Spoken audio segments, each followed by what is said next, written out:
Hello my friends! The southern region of Argentina, often referred to as Patagonia, is an emerging and exciting area for wine elaboration. This remote region, encompassing the provinces of Neuquén, Rio Negro and Chubut, offers unique conditions for viticulture that distinguish it from the more traditional wine regions of Argentina. Patagonia's wine history is relatively young, gaining significant attention only in the late 20th century, with the first modern vineyards planted in Rio Negro. Neuquén followed suit with substantial developments in the early 2000s, and more recently, Chubut has begun to carve out its niche in the wine world. The cool climate and extended growing season of these regions allow for the development of nuanced flavors and balanced acidity, particularly in varieties like Pinot Noir, Sauvignon Blanc and Cabernet Franc, and even Germanic white varieties such as Riesling. Still, Malbec is the most planted variety as expected from Argentina. Together, these areas showcase the innovative spirit and potential of Patagonia as a distinctive and promising wine region, offering a refreshing contrast to the more established wine areas of Argentina. And we are here to find out about this ourselves. Are you coming with us?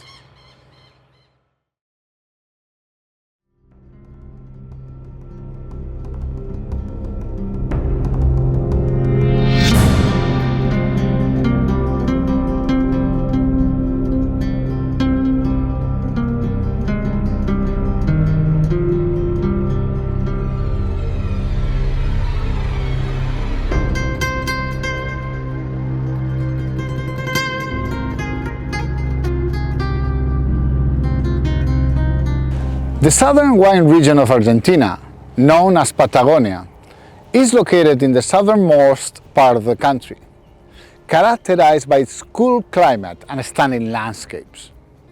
This region is emerging as a significant player in the wine industry, producing distinctive wines that contrast with those from the more traditional northern regions.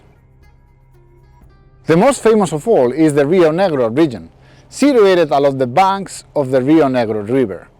To the west of Rio Negro lies the Neuquén region. This area has seen significant development in modern viticulture and winemaking techniques in the recent decades. Further south is the Chubut region, which is the newest southern frontier for viticulture in Argentina. With smaller plantings compared to its northern neighbors, Chubut's vineyards face extreme conditions, including colder temperatures and strong winds. Together, these areas highlight Patagonia's potential as a distinctive and promising wine region, known for its innovative spirit and unique terroirs.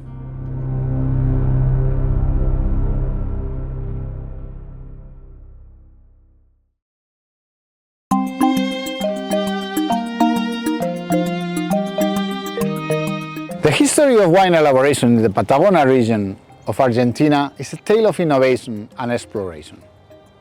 It began in the early 1900s in the Rio Negro region, where the first vineyards were planted along the banks of the Rio Negro River. The cool, dry climate and alluvial soils proved ideal for viticulture, producing elegant and aromatic wines, particularly from varieties like Pinot Noir, Merlot and Torrontés. In the 1990s, significant investment and modern winemaking techniques began to transform Patagonia's potential. Neuquén, located to the west of Rio Negro, emerged as a key player in the early 2000s. This region saw the development of state-of-the-art wineries and a focus on producing vibrant, fruit-forward wines, especially from Pinot Noir and Sauvignon Blanc. Neuquén's innovative spirit and favorable growing conditions helped it quickly gain recognition in the wine world. Chubut, the southernmost part of Patagonia, entered the scene more recently.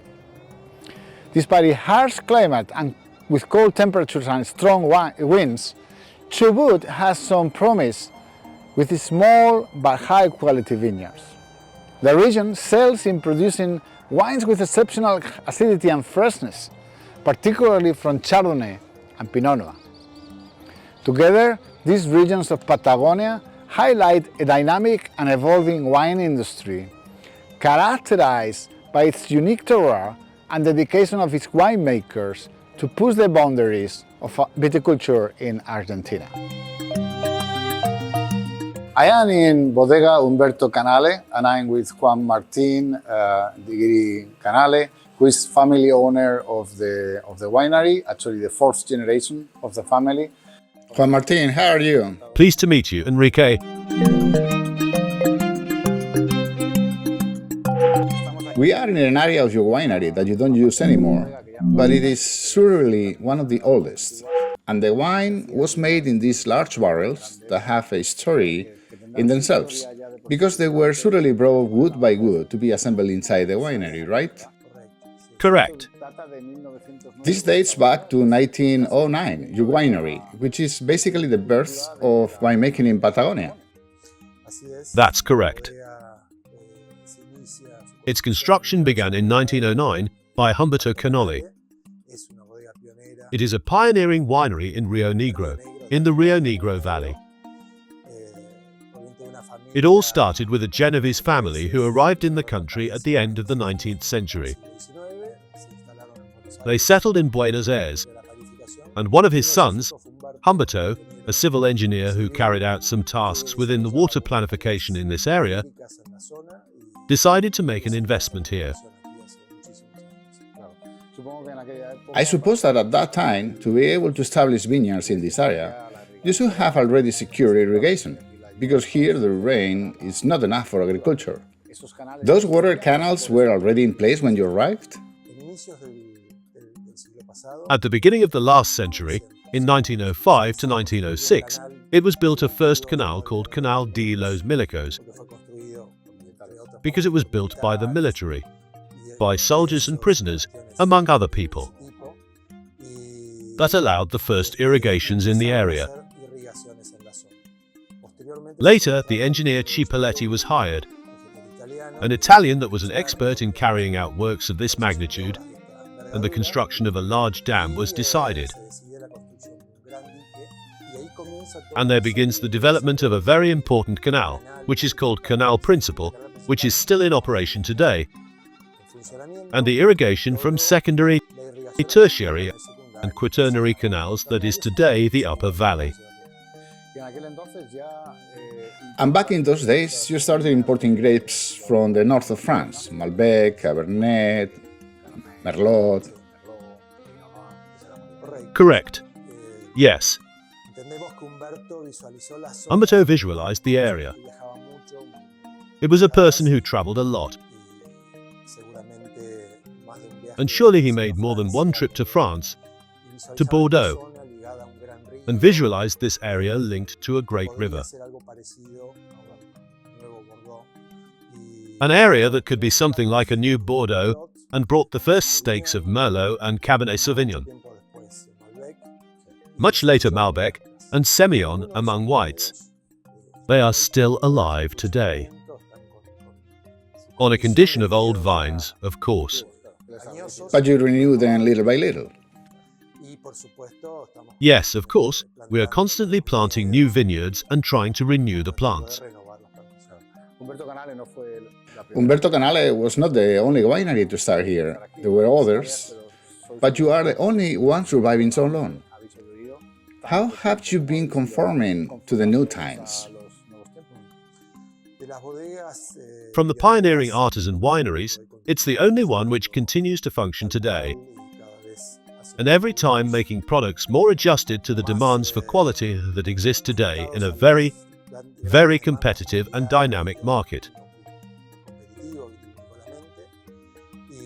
And we also have our fruit production, which complements our viticultural production, and to which we also dedicate a lot of effort, and we export to many parts of the world. Well, I'm in Neuquén, in the Patagonia, in the south of Argentina, and I'm with Ricardo Galante, who is the chief enologist of Bodega Fin del Mundo. Hello, Ricardo. Thanks for receiving us. How are you? It's my pleasure, Enrique. Welcome.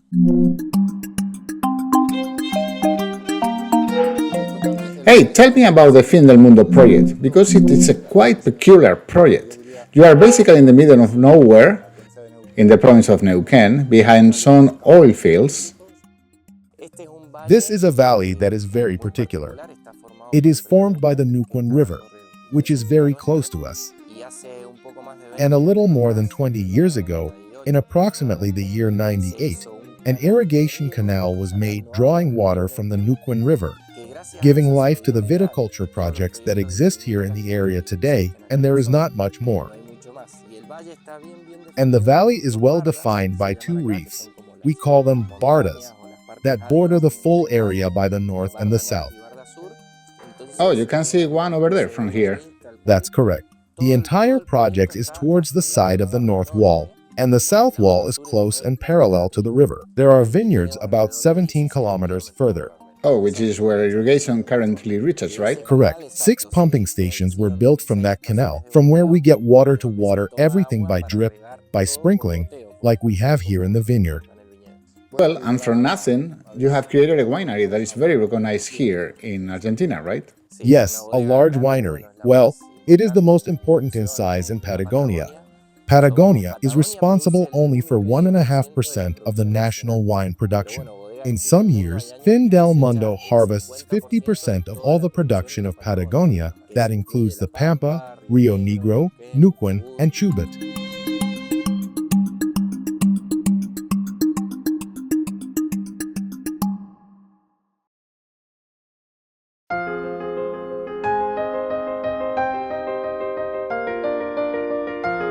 Hello friends, I'm in Neuquén, and it is chilly in the month of June.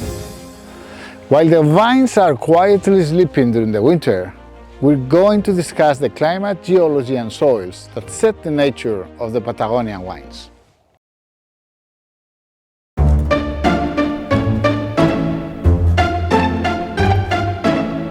Patagonia's climate is distinct and challenging for grape growing and winemaking, offering unique conditions that contribute to the region's distinctive wines. The overall climate is cool and dry, with low rainfall levels that typically range from 150 to 300 millimeters annually, reducing the risk of vine diseases and promoting healthy grape development, but also meaning that irrigation is necessary for grape growing.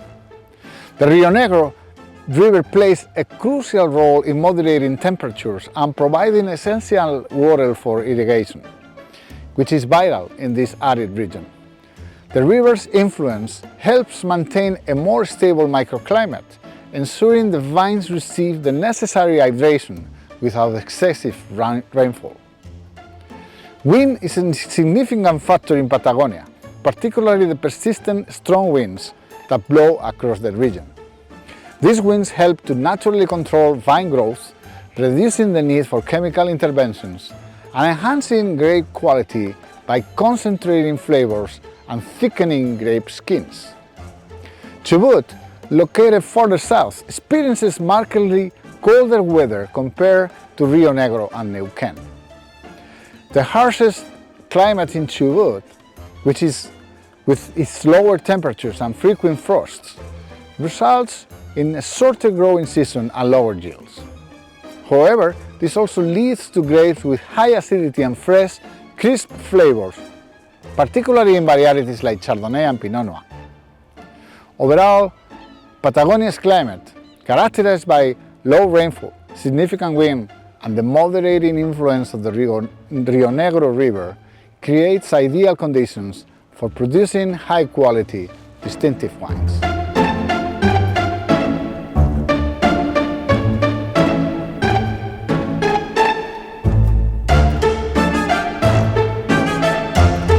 Hi, I'm in Mainqué. It's a village in Rio Negro, the area of Rio Negro in the Patagonia. I'm with Marcelo Miras, who is the owner of Bodega Miras. Marcelo, gracias por recibirnos. ¿Cómo estás? It is a pleasure, Enrique, to receive you here on our farm, our chakra.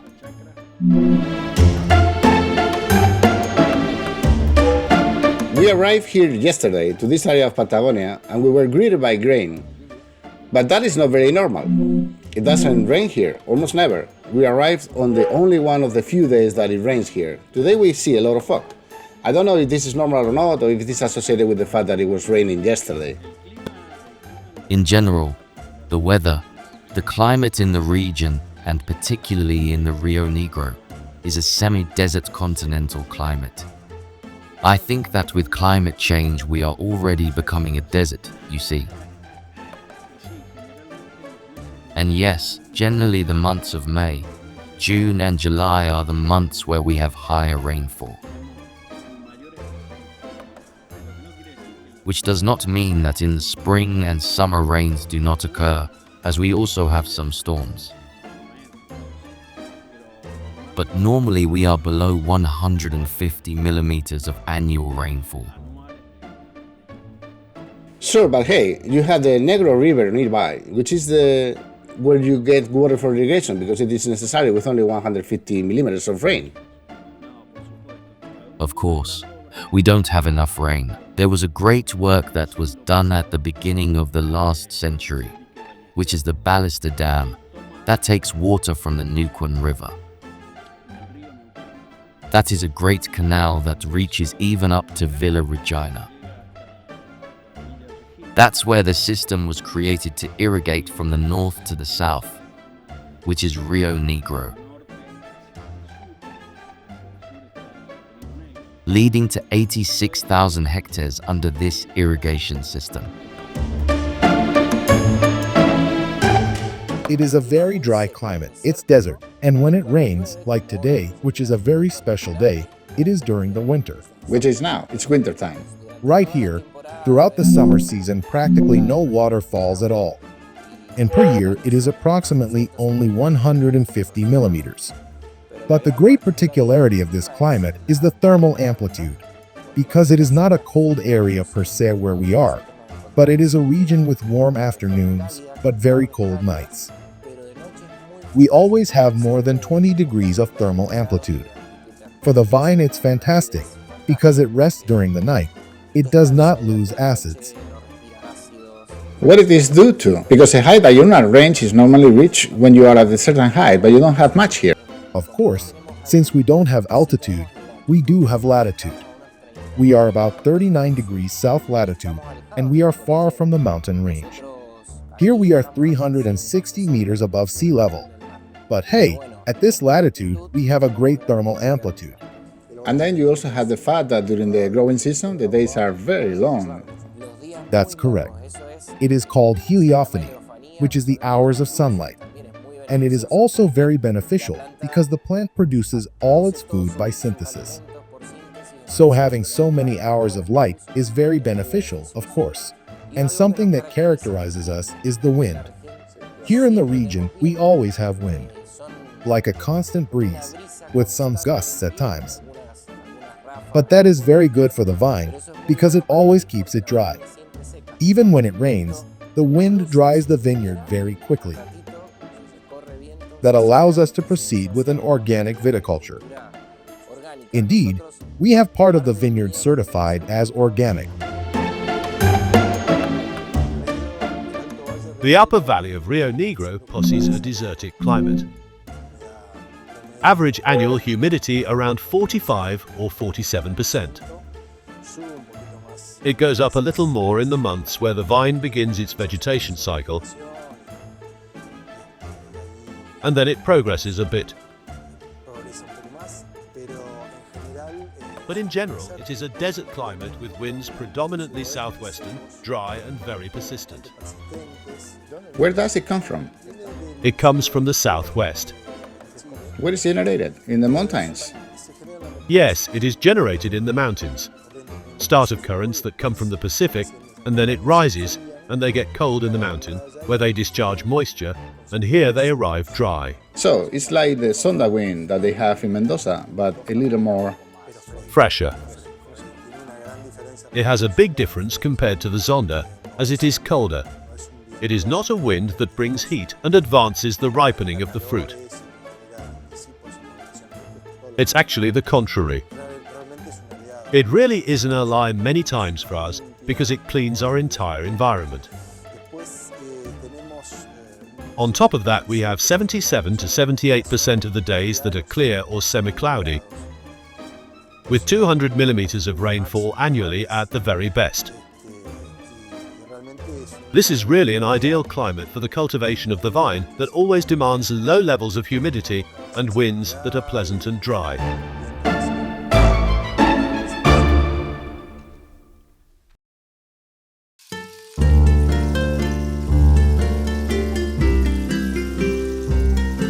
The Patagonia wine region in Argentina is characterized by diverse geology and soils that significantly influence vine growing and winemaking. The soils are primarily alluvial, formed by the sediment deposits from rivers, particularly the Rio Negro and Neuquén rivers.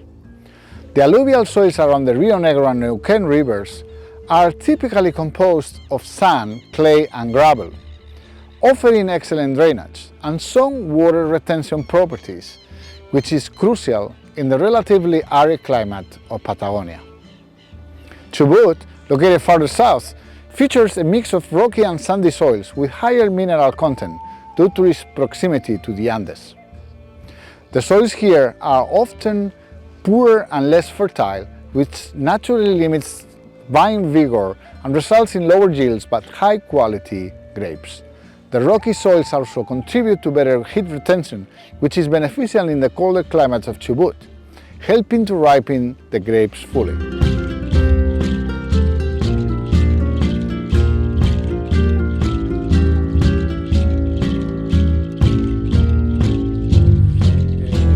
In geological matters, well, this is a depression, say, defined by the Rio Negro, that has been opening up, and now it is a very, very wide valley.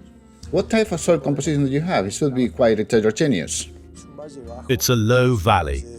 It's a valley that on average, we are around 230 meters above sea level, surrounded by flat plateaus that we call bardas. The soils are alluvial. They have formed millions of years ago. By sedimentation, I assume. Correct, due to large runoffs of the glacial masses that occupied this entire area. When these thaw, they drag many materials and they generate a mixture of different compositions. Here, where we are right now, we consider that they are loam soils with clay silts, with approximately 15 to 16% clay, 35–40% silt, and the rest is sand. This provides a good water retention, and I assume, under cold soils? It has relatively good water retention. The level of organic matter is rather low.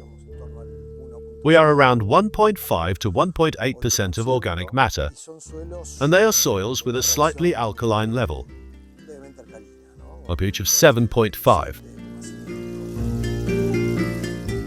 The soils, although they are all loam and sand, there is a lot of heterogeneity. These soils were formed by water drag, either by the river or by flooding of the plateau. They deposited sand fans and created terraces. We have 3 different terraces with very particular soils.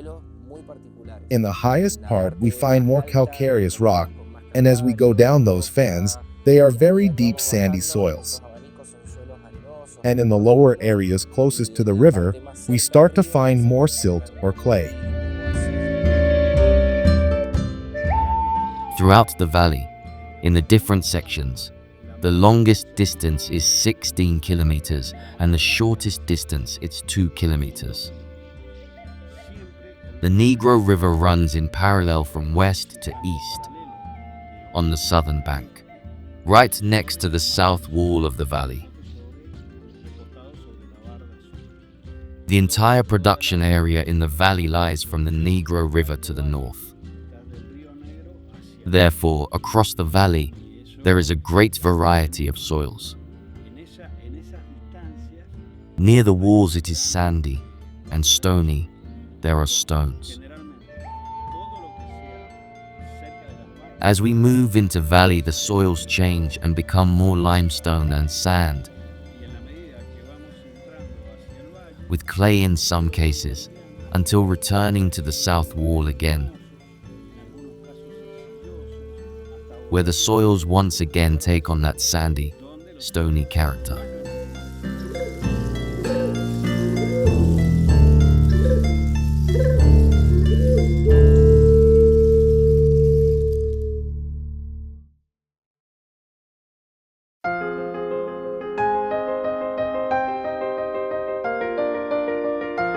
I am now in Rio Negro, a region that concentrates most of the grape growing efforts in the Patagonia.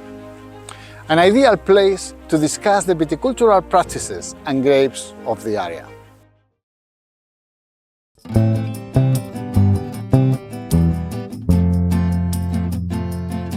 Viticultural practices in the Patagonia region of Argentina are adapted to its unique climate and geography, emphasizing sustainability and quality. Given the low rainfall levels, irrigation is crucial for vine health. The Rio Negro River is a vital water source, with many vineyards employing channel or drip irrigation systems to deliver precise amounts of water, ensuring optimal hydration without excess. These methods help manage vine stress and promote the development of concentrated flavors in the grapes. Wind plays a significant role in Patagonia's viticulture. The persistent, strong and cold winds help control vine growth by naturally limiting vigor, which reduces the need for chemical interventions and results in healthier vines. These winds also enhance grape quality by thickening the skins, leading to more robust flavors and better resistance to pests and diseases. Given the region's cooler climate, careful monitoring of the growing cycle is necessary to ensure that grapes reach full ripeness. Overall, the combination of precise irrigation, the beneficial effects of wind, and diligent canopy management supports the production of high-quality, distinctive wines in Patagonia. Regarding viticulture, I see that you have everything on trellises, Merlot like in this case, but also any other variety. Your labor is mechanized, but you're close to the winery. It is actually right over there. That allows you to get there quickly. All your work is mechanized? No. It is true that we have our own machines to mechanize. 85% of the production is harvested mechanically and the other 15% manually. But mechanization helps in some cases. For example, this vineyard is already pruned and it has been done manually, but the pre-pruning has been done mechanically. So you cut around this height with the machine first? And then manual pruning. There is no longer a need to pull branches manually. Just the delicate final pruning is done manually. And viticulture practices, for example, here I see the cover crop. How do you call it? Verdio, or wintergreen. This is always here. As you see it now, this is perennial.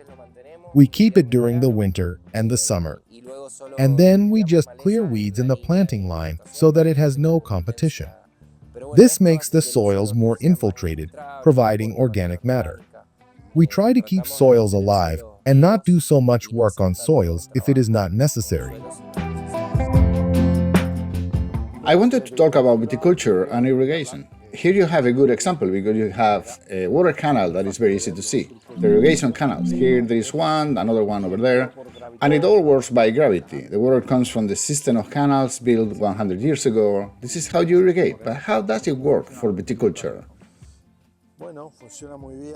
Well, it works very well with a century-old irrigation system that, although it is a system that consumes a relatively large quantity of water compared to a mechanized system, you have to consider that this water is taken from a river that eventually joins the Rio Negro.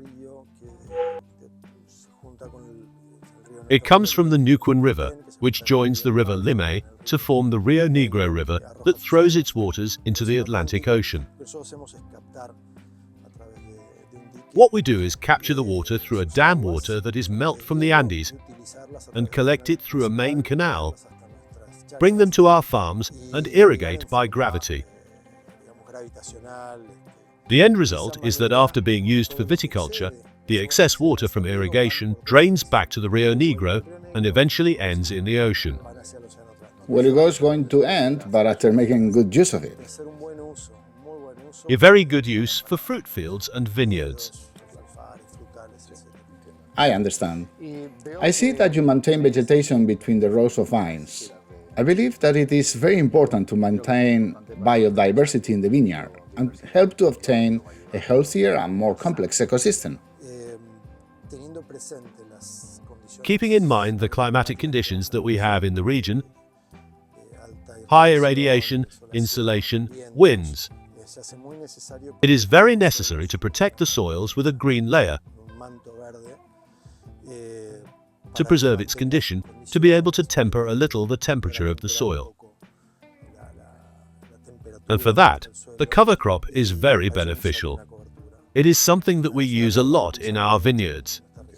I did not know that it helps in that regard, but I also understand that it helps to create competition and to bring a variety of insects too. Correct. They shelters for insects, yes. In some ways, we also achieve a better conservation and maintenance of the organic matter, microorganisms, etc.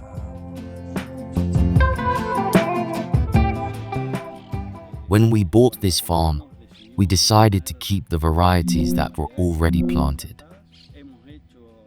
We have done some new plantations, increasing the area planted with Pinot Noir. We have planted half a hectare of Cabernet Franc, and we have planted Trousseau. But we have tried to preserve the old vineyard. That is a very, very rich heritage.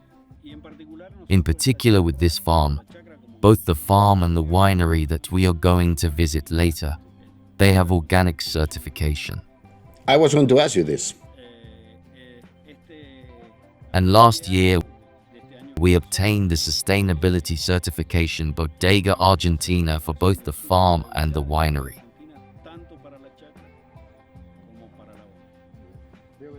I see that you have a cover crop in between the vine rows.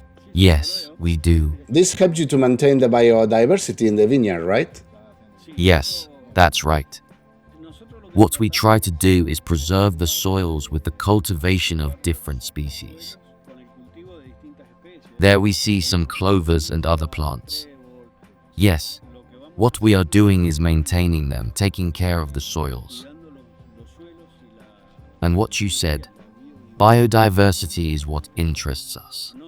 Not only for us who live here now, but also for those who will come. We are a family winery.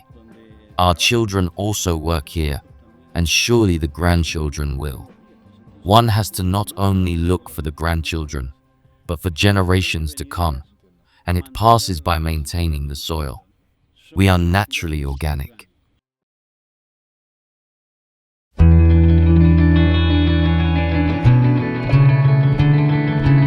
In Patagonia, the main grapes grown vary slightly between the subregions of Rio Negro and Neuquén compared to Chubut, reflecting the differences in climate and terroir. In Rio Negro and Neuquén, the primary grape varieties include Malbec, Pinot Noir, Merlot, and Cabernet Sauvignon for reds, and Chardonnay, Sauvignon Blanc, and Torrontés for whites.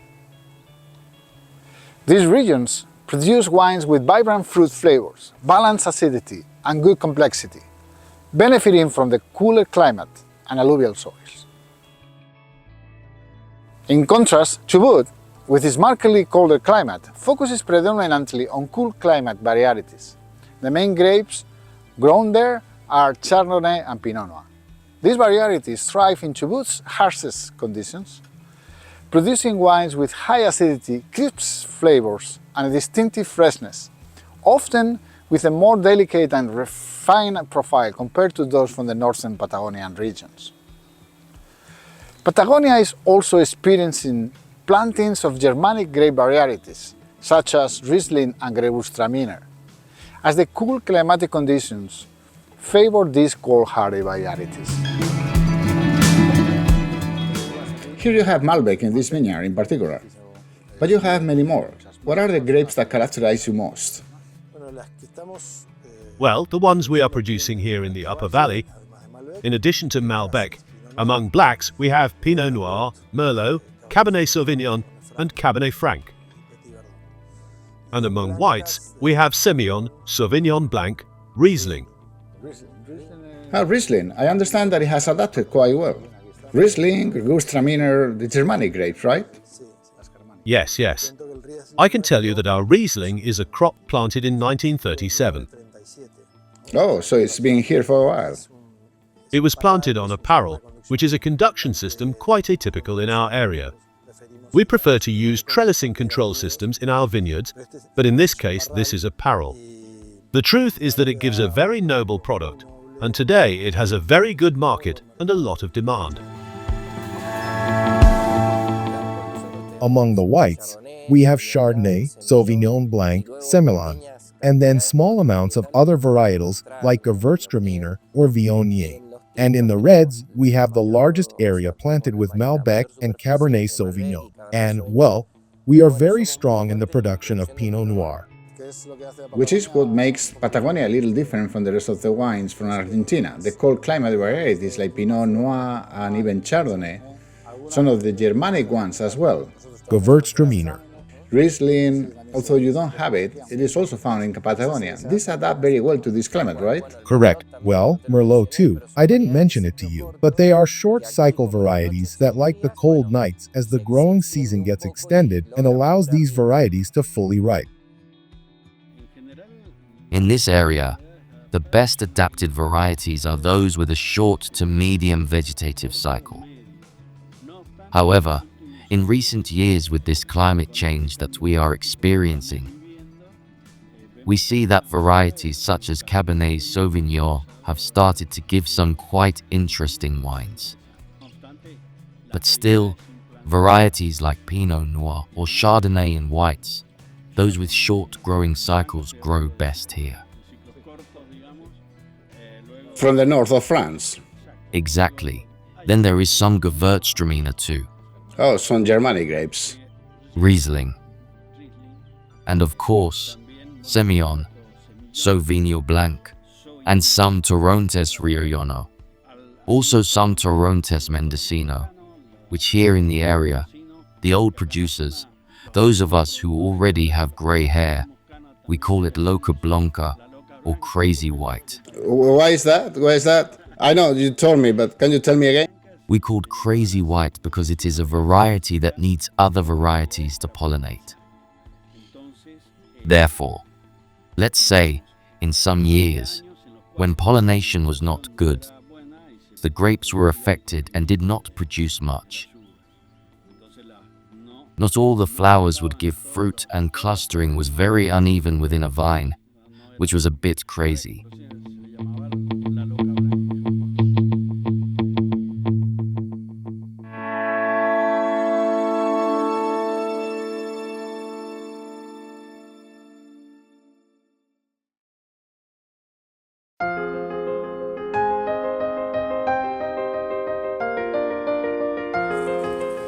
Winemaking practices in Patagonia reflect the region's commitment to producing high-quality wines that express the unique terroir of this remote area. For wines of precision, grapes are usually hand-harvested and undergo gentle destemming and crushing before fermentation. For reds, fermentation usually occurs in stainless steel tanks or oak barrels, followed by different aging periods depending on wine style. Whites usually undergo cold fermentation to preserve freshness and to showcase the primary characteristics of the grapes grown here. Although other elaboration styles leading to more structured wines are also found here. Overall, Patagonian winemaking prioritizes producing wines that authentically express the region's character and potential. Ricardo, we're now in your fermentation area, where you process your wines, which is very large. We see only one part of it on camera, but hey, here you can process 5 to 7 million liters. Yes, the winery in total has a capacity of 9 million liters that allows us to process the year's harvest and having wine stored from previous vintages. I see that you have very large deposits, but also smaller, so you can elaborate different plots separately, right? So as soon as the grapes arrive at the winery, we are working on it by plots. The good thing about having so many tanks in a warehouse that has many vessels, we have 320 vessels between steel tanks and cement pools, is that it allows us to work the grapes in a differentiated way so as not to lose what comes from the field. Well, I know that generalizing is difficult, but more or less, how do you prepare your white wine? Generally, for the white wines, we have different qualities of grapes and different harvesting processes. A large part is harvested mechanically, but since it comes from our own vineyards and all our vineyards are right here, the time from harvesting to arrival to the winery is very short. In 20 minutes, we have it processed. As soon as it arrives at the winery, it first goes through the presses, and only the juice of the grape is what goes to the winery and always ferments it in steel tanks at controlled temperatures. After the alcoholic fermentation, it passes to aging, which can be in concrete vessels or oak barrel, depending on the type of wine. And the reds, for example Malbec and Pinot Noir, they certainly have quite different elaboration processes, right? Can you explain the differences? Well, Pinot Noir is one of the varieties that we elaborate a lot. We have more than 100 hectares of Pinot Noir, and it is an extremely delicate variety, and the fermentation is with a more controlled maceration. That is, we don't try to extract as much in the Pinot Noir, but we do macerate to extract color. It is quieter, without so much extraction and temperatures lower than the average of the rest of the reds. Pinot Noir ferments around 24 degrees centigrade, while maybe a Malbec or another varietal can ferment at 26 or 28 degrees. Ricardo, we're now in your area of barrels. It is wet, not because it has rained, but because you are cleaning everything, making the blends and so on. What wines get here? Well, in this room we proceed with the crianza of all our wines of the highest level. For example, our Grand Cru or Econo wines, which are 2 blends, a red and a white. The white ages for around 12 months. It is a blend of Chardonnay and Semillon. That's the white. And the red, which is a blend of Malbec, Cabernet Sauvignon, and Merlot, ages for a year and a half in barrels, but in a particular way because during the first year, the 3 varietals age separately in different lots, and after the year we test and make the final blend, and after the final blend it returns as a blend to the barrel for approximately 6 more months. So you go tasting the wines until you consider them to be ready. Correct. Yes, we realized that in that way, when the wine has a period of aging by varietal, the final aging of 3 varietals together, it makes the wine rounded. It gains more complex notes, and then it doesn't need as much time in the bottle before being released into the market. It is more rounded. I see that most of the barrels that you have here are the traditional Bordelais barriques, 225 liters and 500 liters. And 500 liters. Yes, 500 liters barrels out of the view of the camera. We really like the 500-liter oak barrel. We started incorporating it a few years ago. And every time, well, we buy more of those 500-liter because it respects the varietal much more. Then our entire line of monovarietal wines also age in this room in barrels for around 12 months. You also told me that all the oak is French, right?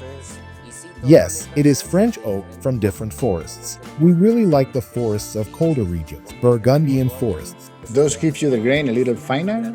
Finer grain, which is better particularly for Chardonnay and Pinot Noir, which are varietals perhaps more sensitive. So for those we use barrels with very fine grain. And maybe for a Cabernet Sauvignon or a Malbec, we can use stronger oak, a little more intense. Okay, I'm in General Roca, in the area of Rio Negro in Patagonia. I'm with Horacio Di Villoni, who is the chief winemaker of Bodegas Umberto Canale. Hello, Horacio. Thank you very much for receiving us. How are you? A pleasure to receive you.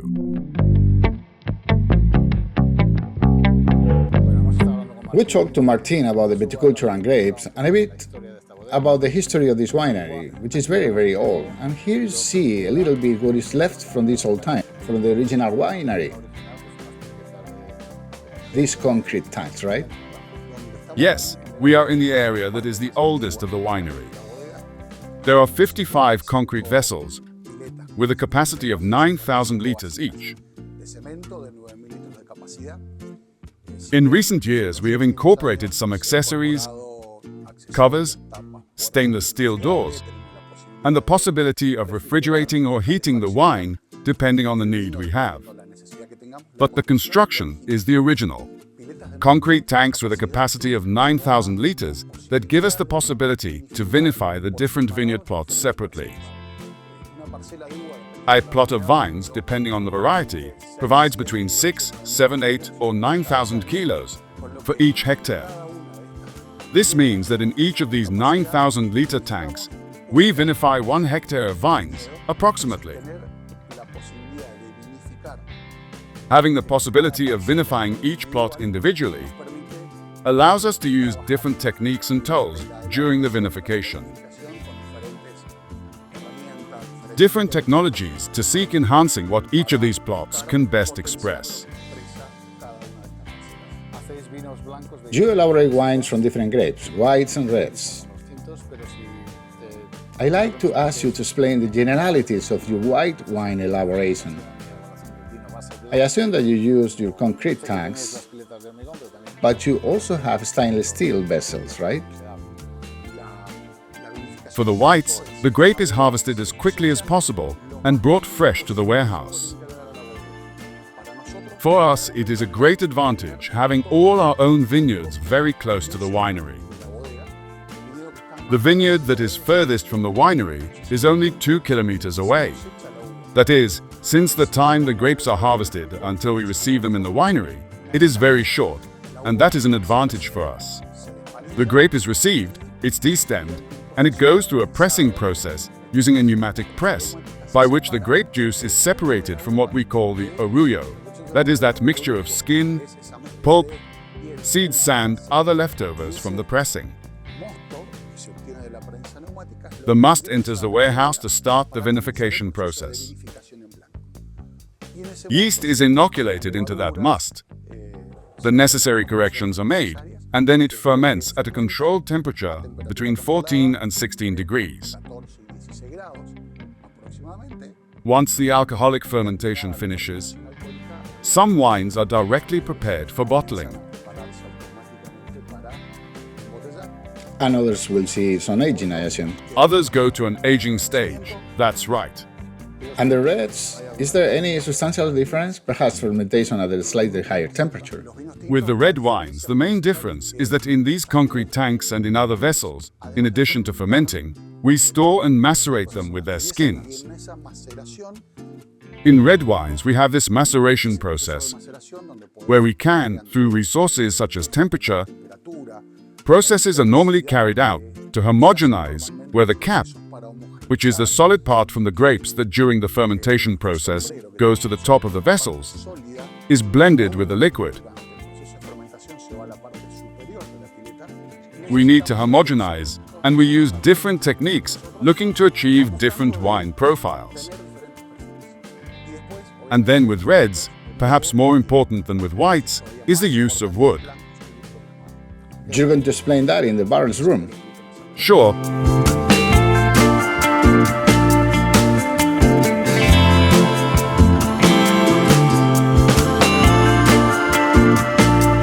We are in your barrel room now, which is very old. The room itself is all made of brick, 100 years ago, or more than 100 years ago, with many barrels in which you age the red wines in particular, right? Exactly. Most of the barrels here are used for the aging of our red wines. We make Pinot Noir, Merlot, Malbec, Cabernet Franc, and a little of Petit Verdot that we use for some blends. Depending on the variety and plot, the aging time in barrels oscillates between 8-10 months to a year. We use French oak barrels, American oak barrel sand. A fraction of them are made of oak from Eastern Europe that sensorially gives a different profile than the French or American oaks. And although historically we used 225-liter barrels, during the last 4 or 5 years, all the new barrels that we are incorporating are barrels of 300 liters that have a smaller surface area to volume ratio, with less contact between the wine and the wood. We believe that they adapt better to the wine profile what we are looking for today. In the old times, a wine from the icon level, the premium level, or however each winery calls its top quality wines, had to be aged in 100% first-use barrel, of course.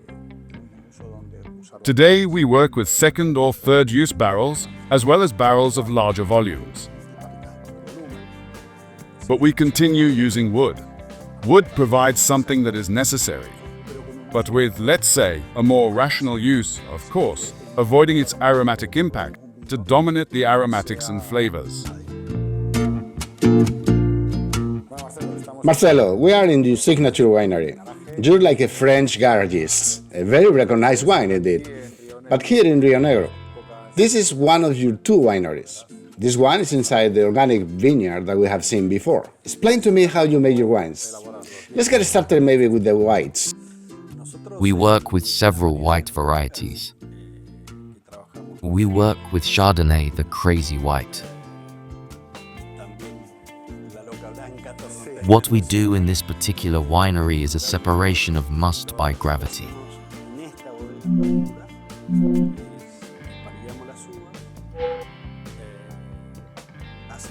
We don't work with the press. Here we do everything by gravity, and we then transfer it for fermentation in the vessels, in temperature-controlled tanks. And all the wines, whether white or red or even some orange wines that we are also elaborating, ferment with native yeasts. Those wines that undergo malolactic fermentation also go with native yeasts. We don't use commercial yeasts at all. So you leave the malolactic bacteria to act naturally in all of them? Particularly with the red varieties. With the white wines, we try to preserve the acidity and freshness. That's why I asked you. Generally, Torontes we ferment it in stainless steel vessels, and we store it on its lees on the same tanks.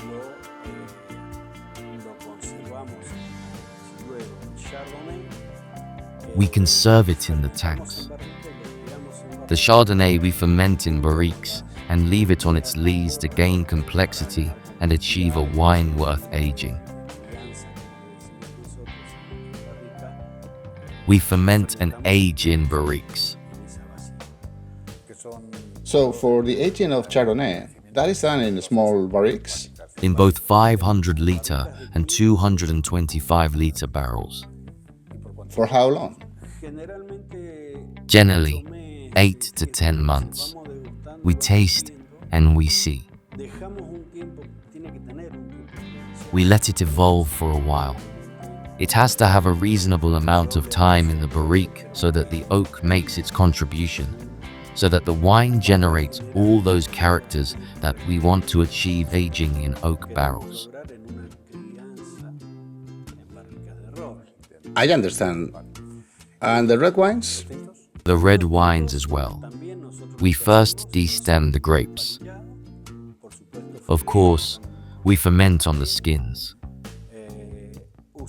We use different techniques, like pumping over for Pinot Noir, Malbec and Merlot. That's what we generally use. We also work with stainless steel vessels, which we find very practical. And we use different processes to extract the color, the aromas in the skin, the tannins.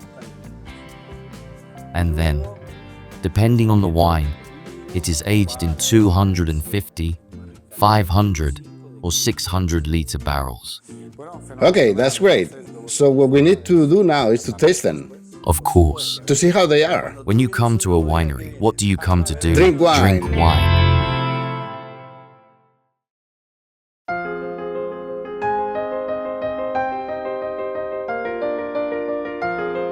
Hi everyone, and welcome to our tasting adventure through the breathtaking wines of Patagonia. I'm with Melissa del Campo. How are you, Melissa? I'm great, Enrique. We are here in the heart of Patagonia, surrounded by some of the most exciting wines this region has to offer. That is right. Indeed, we have the pleasure of tasting these exceptional wines with several local winemakers who will guide us through their craft and share the stories behind each bottle. We will see how the cool climate varieties of Rio Negro and Neuquén represent the local terroir into the glass of wine. Do you have a Patagonian wine at home? If so, grab a glass and join us as we embark on this delicious journey through Patagonia's winemaking heritage. Let's meet our first winemaker and dive into these incredible wines.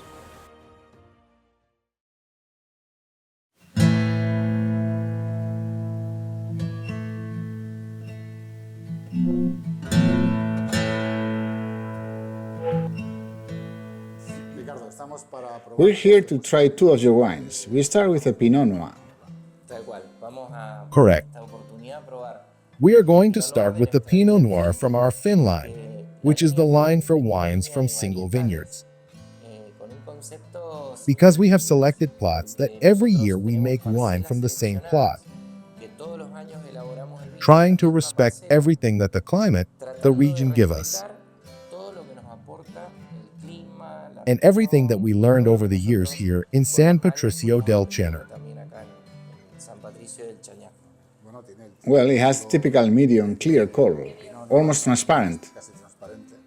Yes, the good color is very elegant. It is a typical color of Pinot Noir in and on the nose. We find a Pinot Noir that is very fresh.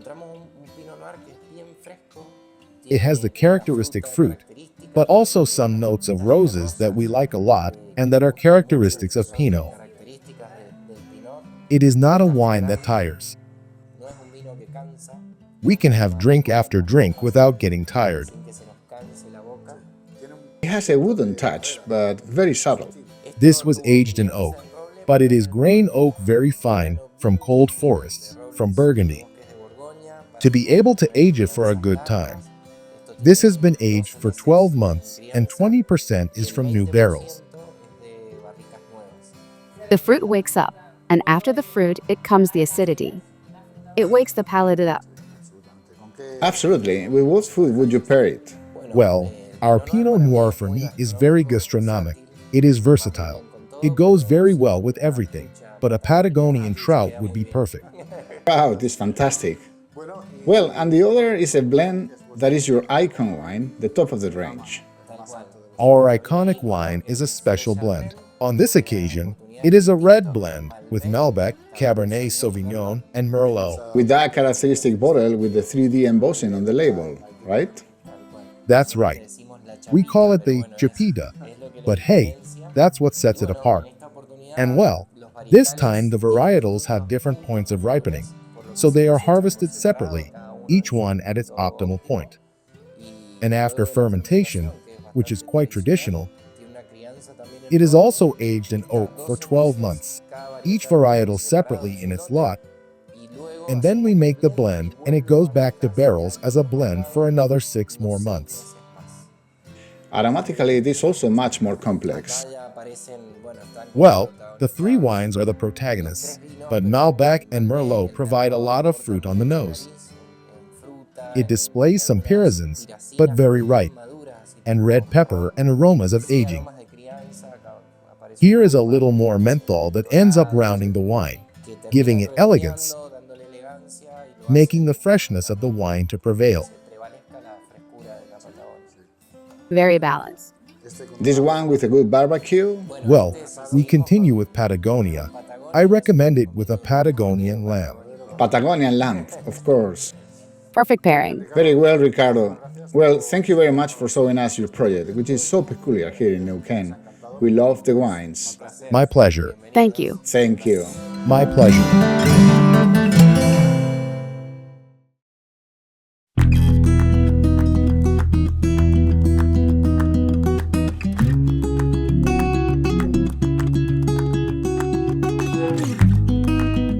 Horacio, now we're going to try 3 of your wines, starting with the Sauvignon Blanc.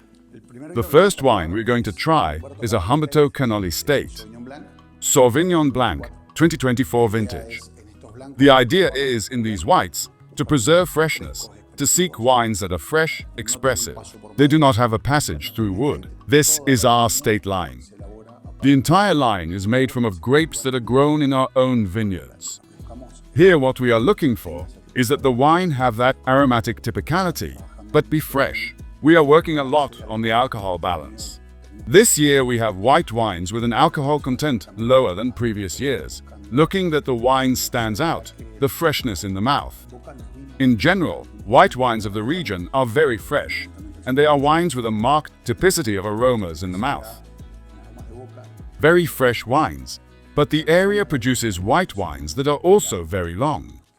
They are wines that, gastronomically, can accompany very different foods.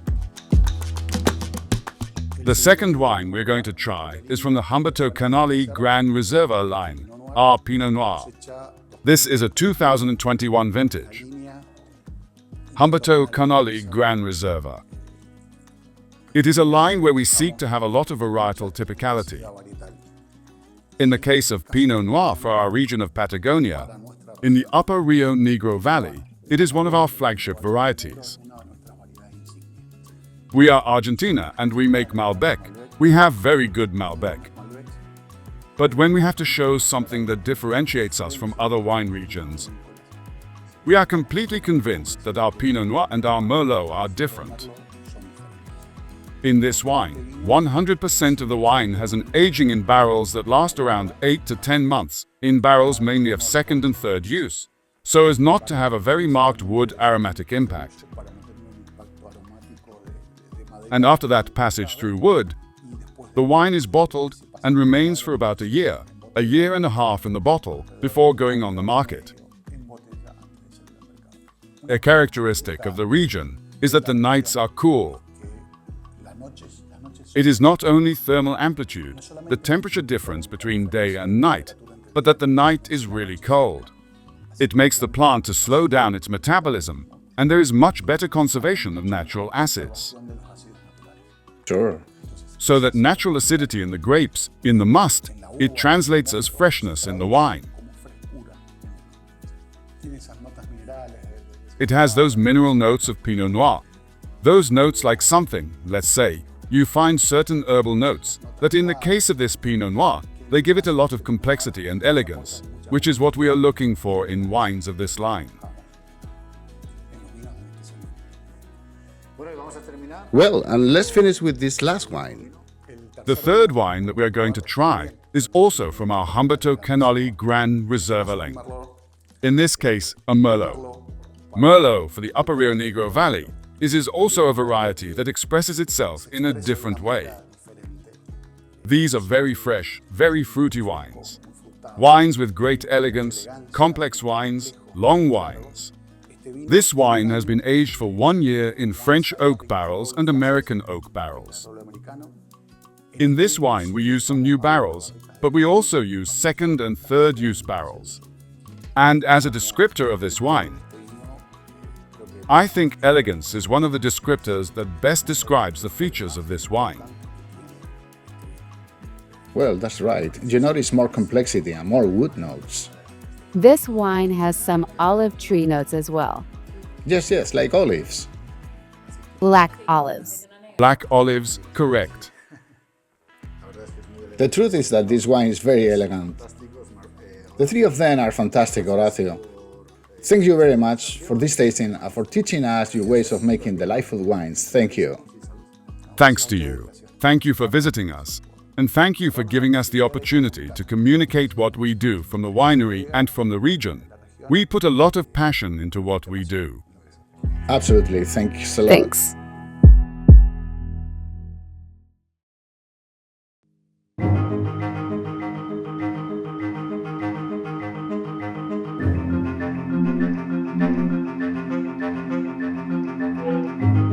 Well, Marcelo, now we are in the company of your son, Pablo. You're also training in enology and you're helping your father in the winery. Well, this is a real authentic family winery. In the end, you have almost your 5 children involved here to varying degrees. And we're going to be tasting 3 of your wines, starting with a Semillon, right? Correct. Yes. We're going to try a Semillon, which is from our Young Wines line, which is a barrel-free line. The idea behind these wines is that they are fruity, fresh, and easy to drink. Semillon, which is a grape that comes from the south of Bordeaux, that is usually blended with Sauvignon Blanc. Yes, it's of French origin and well, it's one of the strains that entered the Alto Vale many years ago and is now the most widely planted white variety in Argentina. It has a golden color, right? Yes, it's a varietal that tends toward these darker shades in this area. And how do you describe it aromatically?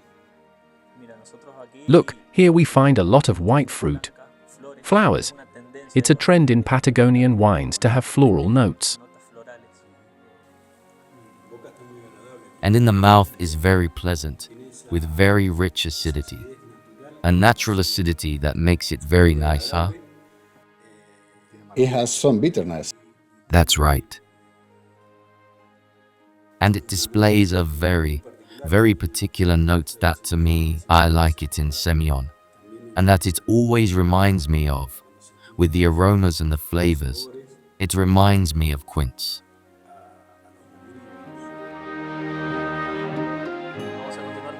Let's continue with a Merlot, also from the same line of wines. The idea, as I recently mentioned, is to try to find all the typical characteristics of the varietal, just as seen here in the area. A very fruity, fresh wine. Simply easy to drink in some way. But the idea is always to give these wines a twist and at the same time, make them complex. That is why many times in the winemaking processes we do a few things to help the wines express themselves differently. In the mouth, I also feel that freshness that the natural acidity gives it. But we also seek that the wines, when we experience them. Ultimately, wine is a beverage to be drunk. So when we drink this line of wines, this type of wines, we always try to give it some complexity so it stays in our mouths. Let's finish with your top of the line, which is a Pinot Noir. Yes. This is the family flagship. It's a familiar Myra's Pinot Noir. And well, here it was already a much harder job, not only in the wine, but also in the work done in the vineyard, in the selection of the bunches that will be part of this wine, as well as later the aging in the barrels and the time that rests in bottles before being released. It is an organic wine, like all the ones you make here. That's correct. Oh, this one has a much more sophisticated, more structured aromatics. With that fine color of Pinot Noir. Well, here we start to find much riper fruit. Some caramel, more on the jam side of the fruit. You can feel the spiciness. Some pepper here and there, some black fruit going around. Well, it's a much more complex wine. And then when we put it in our mouth, it will also show us the contribution from the wood.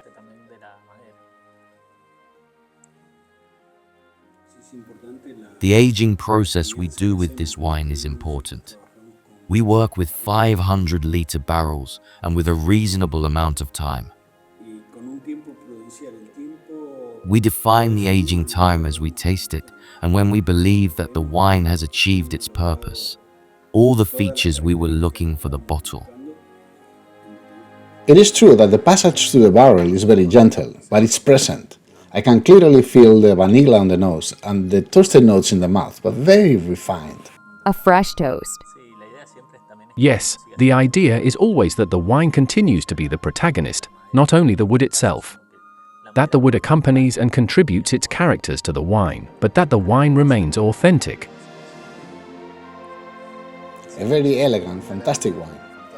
I guess a good wine can always be paired with almost any meal, right? Well, Pablo, Marcelo, thank you very much for welcoming us to your garage, in your very special vineyard and this beautiful region. Thank you very much. Have a great time and we'll see you soon. Thank you very much.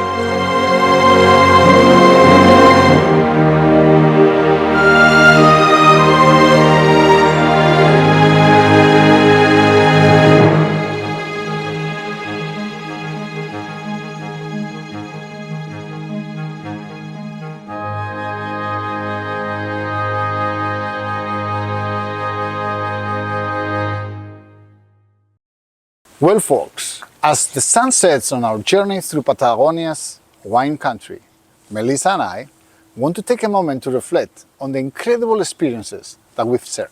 That's right, Enrique. From the windswept vineyards of Rio Negro to the stunning landscape of Neuquén, we have been privileged to witness the passion and dedication of the winemakers who call this region home. That is right. Unfortunately, we had not had the opportunity to visit the Chubut region, but we have heard so many good things about it that we will need to come back soon, and perhaps the tour for some good skiing in Bariloche in our way there. I don't ski, but I would love to visit the place as everybody talks highly about its landscape. That is right.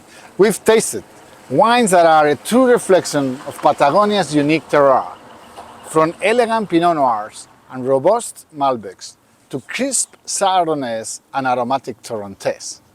Each bottle tells a story of innovation, resilience, and the relentless pursuit of excellence. And let's not forget the warm hospitality and genuine warmth of the people we have met along the way. Their commitment to sustainable viticulture and preserving the natural beauty of Patagonia is truly inspiring.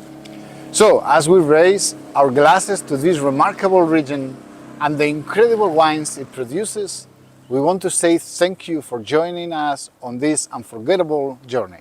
Until next time, salud, and don't forget that some of these wines can be found at winedos.com.